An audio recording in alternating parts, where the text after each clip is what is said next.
Hey, welcome back. All right, so Aries, let's take a little peek at the energy of next week and kind of any instinctual message that comes along. So we got a double dose of Queen energy. We have a Queen of Wands, there's our Aries. We have a Queen of Swords. Thoughtful, thought provoking. I feel like Aries is going to realize somebody's been looking their way and they've been ignoring it. This is somebody like Aries turns and looks back and is like, hey, wait a minute. Are they looking my way? Well, now I want to look their way. Pisces, excuse me, Aries might wind up doing a little bit of reconnaissance, or they may be very straightforward. I don't know though. This looks like a little bit of spying, but it's because Aries realizes someone's been looking their way, and now this person has mutually caught Aries' eye. What is it making Aries want to maybe turn and face them? We get another queen, the Queen of Pentacles. There's a sense of like mutual admiration. There's an interest. Now, let's say this isn't about love. Let's say this is about a career path. Let's say someone has, said, hey, here's my card. You're really great. I think you'd be a great fit for this industry, this company. And this could be Aries saying, wow, thank you. That's super flattering. Let me look into this. Let me do some research on this company, this business card. Let me figure this out. It's like, wow, okay, hang on. I might really be interested. Let me ask myself, what would they be hunting me for? Obviously, if this is a business offer or a romantic offer, someone's interested in me, which means I have talents, I have value, I have, energy that they want. Let me ask myself, what do they have that I might want? Let me consider if they want me to give them my energy, my time, and my attention. Why would I say yes to that? Or why would I say no to that? It's really just like it's a week to be discerning. A queen is generous, kind,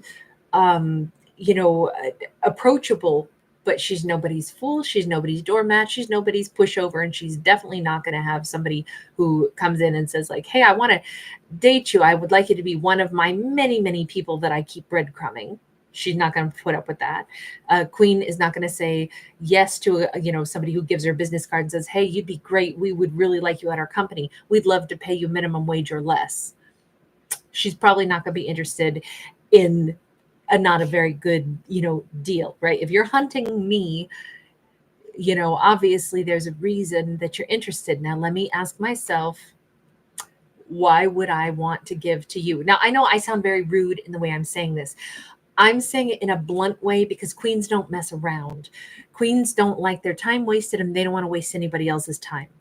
Now, they'll package it in a much more, I'll say, eloquent way than what I've just said, but I don't have the luxury of taking all day. We got to get this story rolling. So I'm going to be blunt because that is the blunt truth, at least in my opinion. I'm not saying I'm right. I'm saying this is the story that I see. So I see our Aries standing in their power, but again, very eloquent, very sophisticated.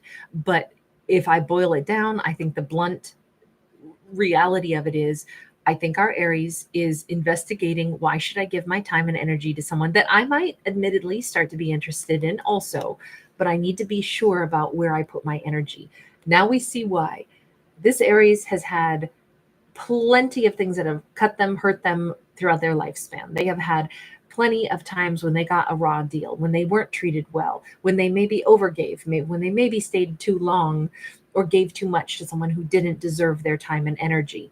That Nine of Wands says, I've been a wounded warrior. I'm not about to, give my time and energy to somebody who's going to maybe not be someone that I should trust to put my heart in their hands, because I've learned, once bitten, twice shy, or maybe 8 times bitten, 9 times shy.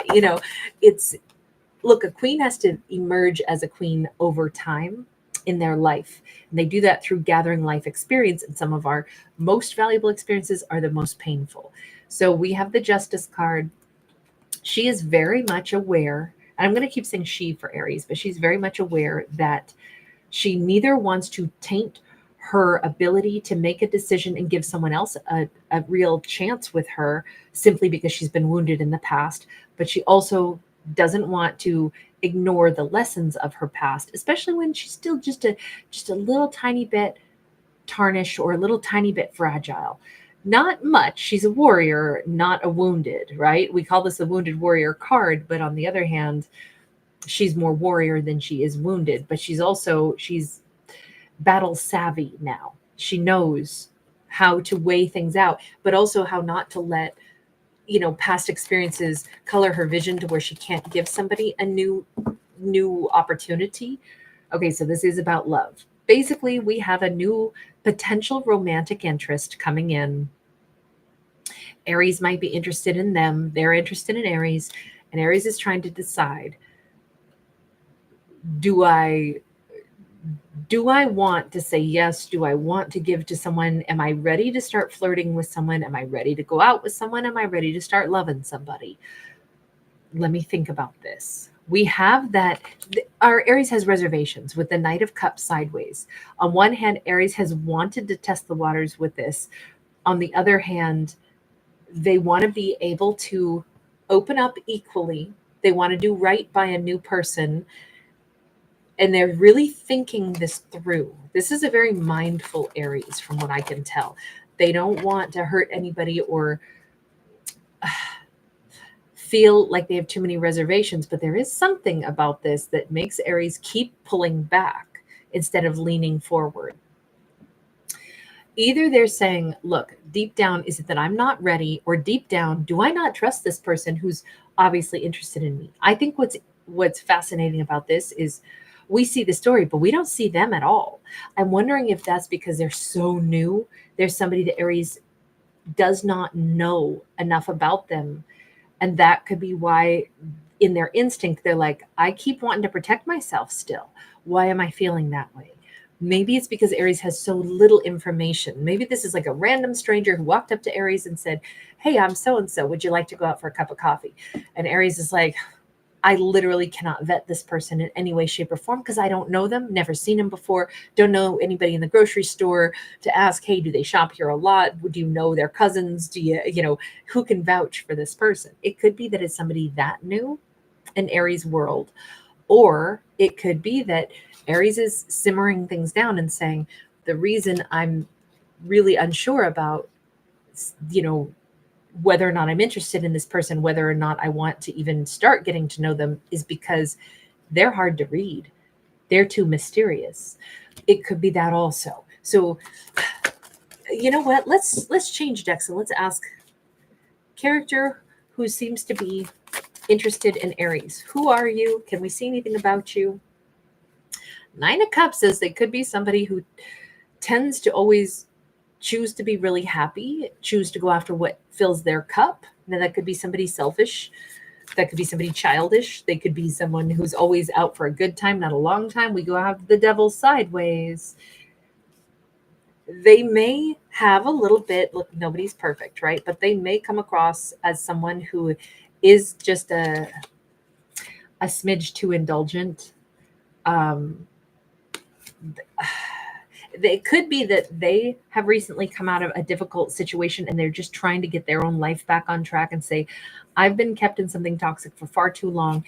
And now my knee-jerk reaction is, now that I'm free of it, I just want to live my best life. And that's why I'm much more gregarious and I'm asking out people that I think are hot and I'm going to have a good time. And I'm like this juggernaut of joy that just kind of like barrels in and asks people out and does what I want to do and laughs loud and is just, I can see why they'd be hard to get to know, though, because they seem to be living life almost like they just got out of jail. Like literally, I've been in a bird cage for so long, in something toxic. Now I'm mostly free of it. The thing is, they're not totally free of it, which is why they're probably going the opposite direction. The pendulum shifted to where they're too, yum, yum, yum. Let me eat all the yummy food. Let me do all the fun things. Everything it feels like a bit of gluttony, because they didn't have a good time in such a long time. Now it's all about the good time. And you can't blame them for that, but I can see why Aries would be like, I just don't know what to think about this person. Okay, this says at their heart of hearts, once they simmer down a little bit, this person could be wonderful. Huge heart. I mean, a King of Wands, what a great match for an Aries, somebody loving, but they got to sit still long enough to then open their heart, to then open their mind. You notice that this corona of light, expands from behind them, beyond them. It almost feels like this is an amazing person who is coming across as like a hyper. Okay, I'll use my dog as an example. I'm not trying to call anybody a dog. I'm just saying my dog is the most intelligent, most amazing, most dedicated work dog you'll ever meet. But he gets so happy, and he's only 4, and he sings his happy dog songs. He has certain particular behaviors that he does when he's really happy, and he sings and he dances. And I mean, like, it looks like he's still a little teeny tiny puppy sometimes. And, I pet his little chest. I'm like, okay, that's good. Your dog song was great. Now let's be quiet as we walk through the store, but he's saying hi to everybody and just wants to announce his presence.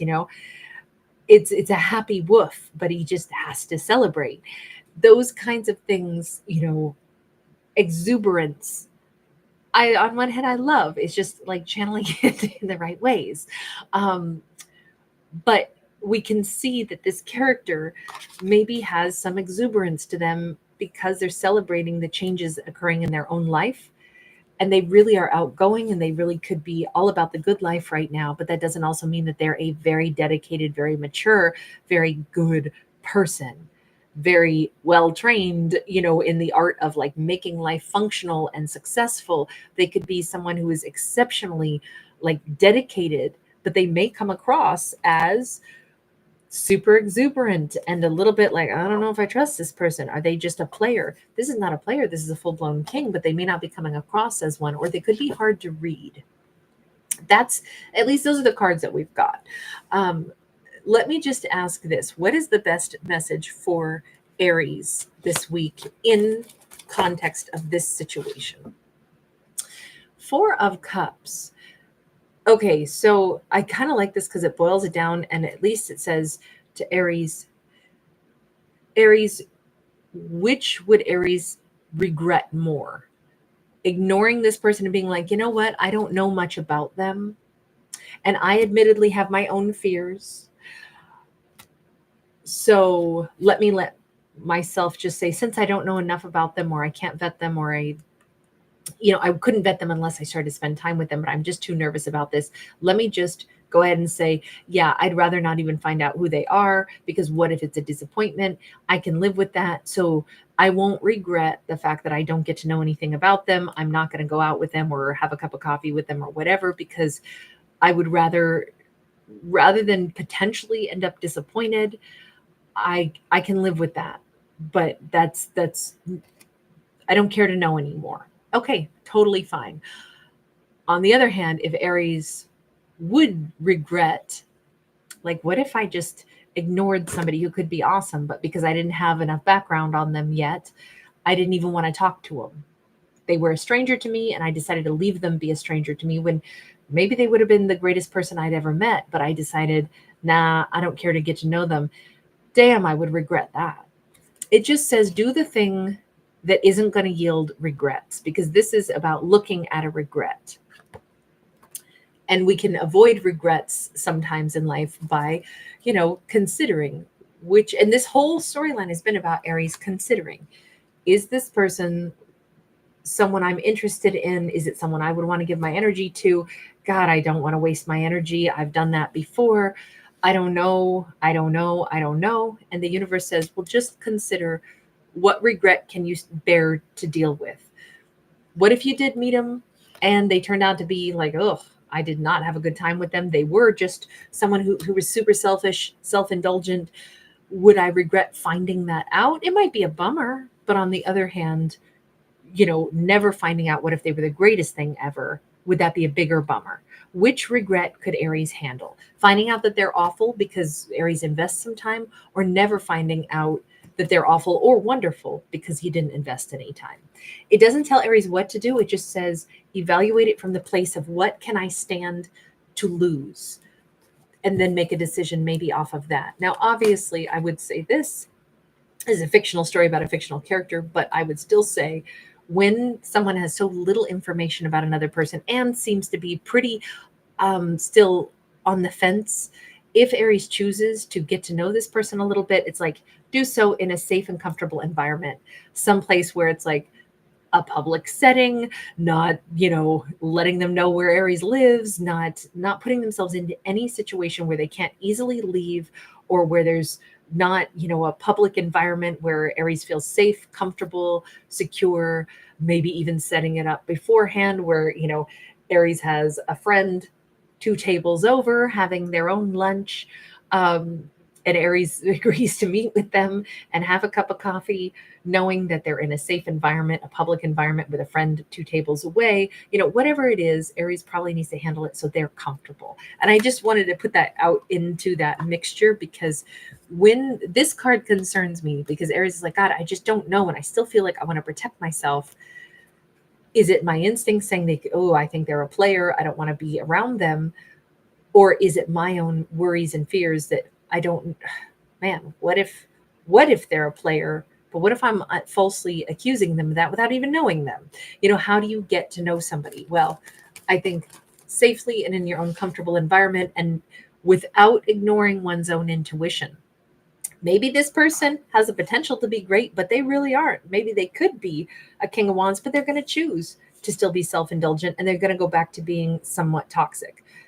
Everybody gets a chance to make their own life choices, and everyone has a potential to be a hero and be fabulous. We also have the potential to be a villain. We all pick, and sometimes in our lifespan, we choose to be both of those characters at different times. So I don't want to say that, but this person's great, Aries should go for it. Aries should be cautious, and Aries should, if they're going to give this person a chance, they should do it in a way that they're comfortable with, is what I see in these cards. I'm not giving advice to our fictional character. I'm just seeing what the cards say. The universe weighs it out and says, with the 2 of Sacred Circles, the only thing Aries maybe needs to do is consider every person the way they would consider themselves, which is maybe they have fears too. On the other hand, maybe treating somebody just as another human with mutual respect, not, if a person met us, would we expect them to invite us into their home? Hell no. In fact, we'd be weirded out if that's what they thought was normal. That might be like, whoa, that's a bit too much. Why are you so open? You need to be more protective of yourself. It just feels like simply seeing another human as exactly that, another human, no less, no more than me, possibly has their own fears, possibly has their own, things that go on in their head that make them nervous from time to time. But getting to know somebody on just equal footing, no more, no less. I don't owe them anything. Having a cup of coffee with somebody, getting to know them a little bit, seeing them just as a fair and equal person. We meet people all day long without thinking about it, right? We talk to the grocery store checker. If Aries puts it in that perspective, this is no more than a conversation with the stranger who was a stranger at the grocery store until I went through their line 10 times. And now I kind of have a rapport with them. We could equate it to something as simple as that. And that might take some of the pressure off of Aries for thinking, oh my God, am I going to have to marry them? Absolutely not. But in this one story, it kind of says Aries could. Who knows? It depends on how this whole thing plays out, but there's certainly a potential for Aries to cautiously and comfortably get to know someone wherever their comfort zone is, who is attracted to Aries. And this is our Aries kind of emerging on the idea of dating again, perhaps after having gone through some pretty difficult things in their own life. So it's very supportive toward Aries. It's whatever Aries wants to do, but it's also to do it safely and wherever their comfort zone is. All right, I'm going to leave that there. Thank you guys for hanging out. Bye.